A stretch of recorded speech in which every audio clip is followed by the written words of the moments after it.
Hey everybody, Felix Staffelbaker here. Have you noticed the public rollout for EOS is really starting to build some steam and some momentum?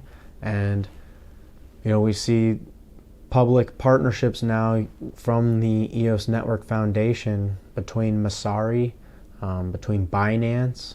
I've seen all the big Twitter accounts that normally would rag on EOS or never bring it up or never mention it, all of a sudden are all in unison saying, EOS and the great comeback. Here comes EOS. EOS is getting ready. All this stuff coming. And it's just interesting to see how it was literally the whole time just a public rollout. They say, no, don't do it yet. Don't do it yet. Okay, now. Floodgates. And so, the market timing, when you hear somebody like Brendan Bloomer say it has to be market timing, and then here we come a year before the Bitcoin halving, when the cycle starts to come up and then we get up to all-time highs, they're building it right before that. I mean, this is a classic public rollout, and it's able to do it because EOS Network Foundation sued Block One and separated themselves and became other people, and now it's independent and it's its own thing, and now this is an organic governance model, and everything's random and nothing's ever been coordinated in the history of the world ever. This is all just I mean, imagine having that level of ignorance and willful, mindful inability to understand what is literally right in front of you, what has been here the whole time, and now is playing out exactly the way that we've talked about for years. There's a public rollout, and it's coming huge for EOS. I'm seeing a ton of traders that trade crypto talking about this falling wedge over the past 4 or 5 years, and saying that, hey, once it breaks like $5-7 in EOS on the way up, that next target is like 30, 60, 100. And it's just crazy that people aren't taking that seriously, don't understand that this is a public rollout, that there is a method that when the money comes in, the price goes up, and that the money hasn't come in because it needs to be organic and seemingly set from the grassroots. So, because the globe isn't going to take the same system that we're under, ran by the same people. But if the same people obfuscate and run it through a PR system and build it up as some organic situation coming out of this, then you've got a much stronger opportunity for the masses who've already been completely psych warfare, totally destroyed as far as ability to think critically, make their own decisions, and especially under any sort of stress. I mean, we've seen through the pandemic, people just immediately buckle to any sort of demand ever. And if you don't have financial freedom, you're going to be at that peril every time. You're always going to have to comply or you get nothing. And you don't want to put yourself into a position like that, but they're trying to put you into that position.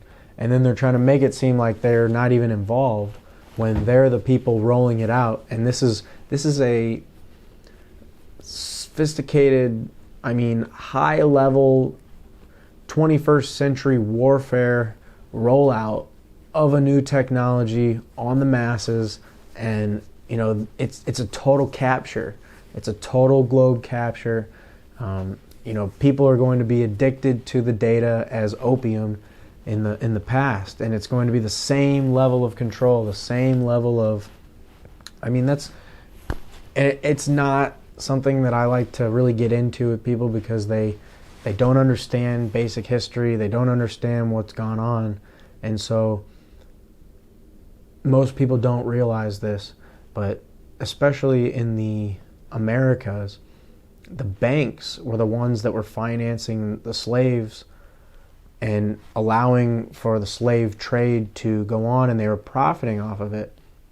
And what happened was, when they would sell one slave, they would make a commission, and then they could not, if that slave ever went to a different place from where they started, the banks could not capture and be an intermediary and take that commission. So they had to end it. And I know that sounds so crazy, but if you look at what the history of it is they could not perfect perfect capital. So they had to end it in the 1860s until they figured out a way to make it more profitable. Go anywhere in the world, there's slavery all over happening all the time. And it is the most profitable business model ever. And it's not legal. I'm not condoning it. But I'm saying, why would you stop something that is the most profitable thing that you could do as a bank? Because you couldn't do it as perfect capital. With something like a crypto, something like an EOS, something like a digital prison, you can perfect perfect capital. And at every single transaction, if you're going the speed limit or 5 miles over the speed limit and you have a chip in your hand, they can dock your pay out of that automatically. That's perfect capital. It's an open air prison. You're going back to be a slave.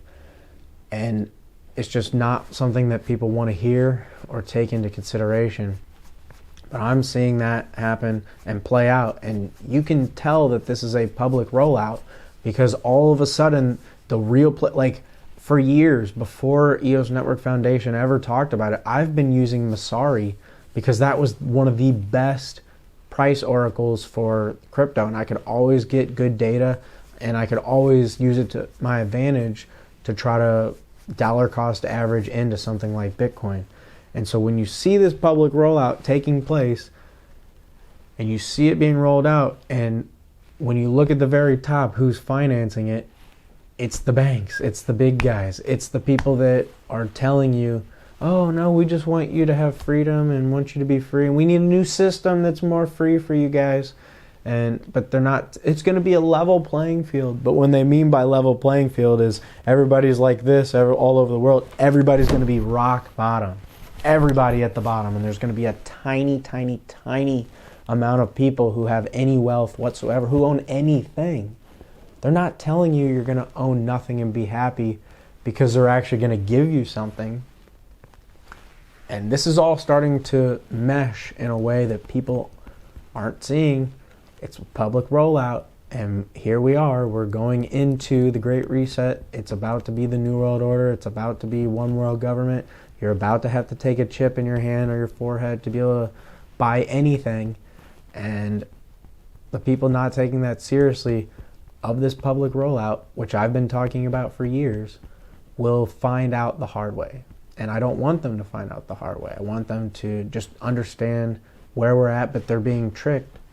And that's, when you're at that level of trickery, and it's the further we go into the reset, the more depressed people will get, and the more inability people will have to break out and see the truth.